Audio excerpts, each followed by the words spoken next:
ஓம் சாய்ராம். வாழ்க வளமுடன்.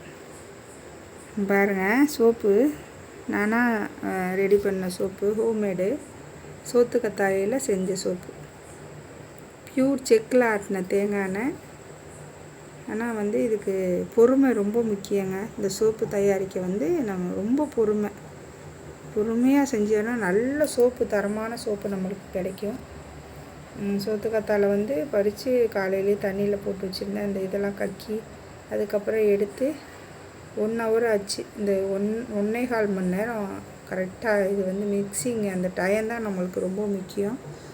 பொறுமையாக பண்ணினோம்னா நல்ல தரமான ஹோம்மேடு சோப்பு கிடைக்கும். நல்ல சூப்பராக ஸ்கின்னுக்கு நல்ல ஒரு தரமான சோப்பு. யாருக்காவது வேணும்னா சொல்லுங்கள். அதே மாதிரி அரப்பு இருக்குது, அரப்பு தூளும் இருக்குது, பண்ணி கொடுக்குறோம். குளியல் பொடியும் செஞ்சு கொடுக்குறோம். யாருக்காவது வேணும்னா சொல்லுங்கள்.